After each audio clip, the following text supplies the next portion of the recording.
السلام عليكم ورحمة الله وبركاته. اهلا بكم بفيديو جديد لقناتي بيتي على قد ايدي. فيديو النهاردة مهم جدا لصحتنا وصحة اللي حوالينا. كلنا طبعا بنغسل حلل الالومنيوم بتاعتنا بالسلك عشان تبقى نظيفة وبتلمع بالشكل ده.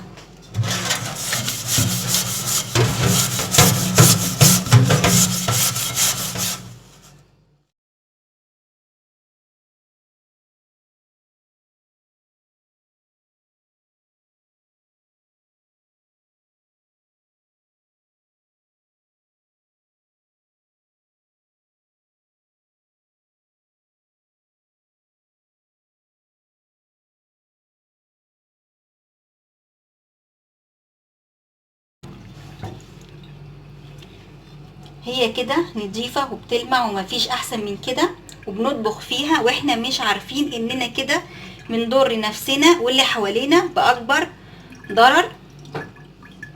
شوفوا هي نضيفة وايدي نضيفة. يلا نشوف كده بعد ما نضفناها كويس جدا بالسلك. شوفوا بيطلع ايه، شوفوا بيطلع ايه في ايدي. كمان الكاميرا مش جايبه كويس. شايفين حجم السموم والرصاص اللي بيطلع منها في كل مكان؟ شايفين؟ هي كمان على فكره الكاميرا مش مبينه خالص نهائي، يعني مطرح ما طلعت كل ده رصاص بيطلع من احتكاك الالومنيوم بالسلك. انا طبعا مش هقولك ما تغسليش بالسلك، لاننا كلنا لازم نغسل الالومنيا بتاعتنا بالسلك. هو ده طبعا ده الماركه بتاعتها، فكنت اشيلها بصراحه قبل ما احطها على البوتاجاز، بس ده مش موضوعنا يعني. بس هي نظيفه وزي الفل وما فيهاش اي حاجه. بس هنغسلها ازاي عشان نتفادى؟ نغسلها بالسلك ازاي ونتفادى السموم والرصاص اللي بيطلع منها؟ كل اللي انا بعمله ونفسي الكل يعمله، بجيب سفنجه، السفنجه العاديه عادي اللي احنا بنغسل بيها دي. انا بطلع قلبها، السفنجه اللي في قلبها.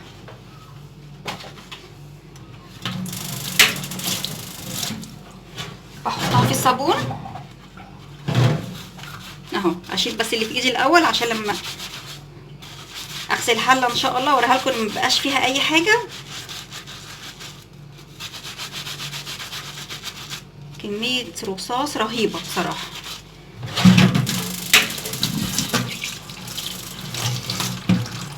لسه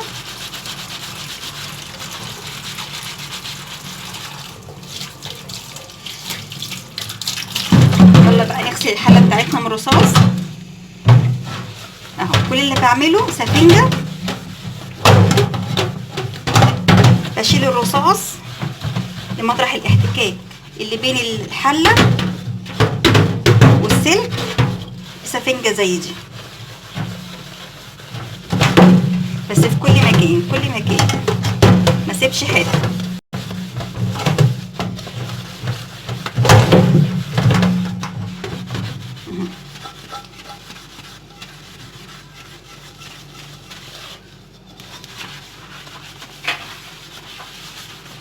هتلاقوها لمعت اكتر، لمعها بان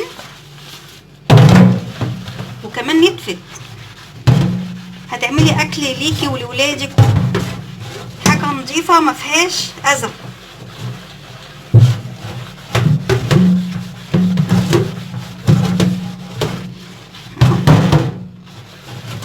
بس كده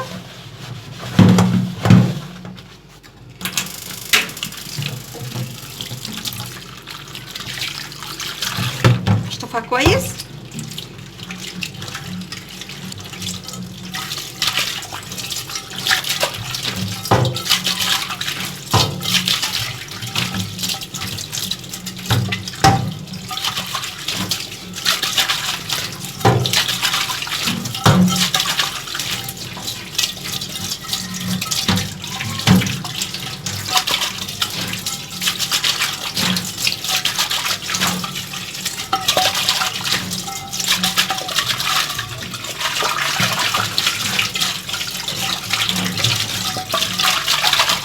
ننزل بس منها الصابون كويس جدا.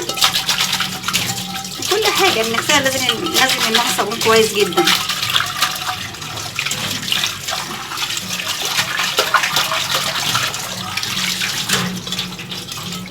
بتلمع ازاي.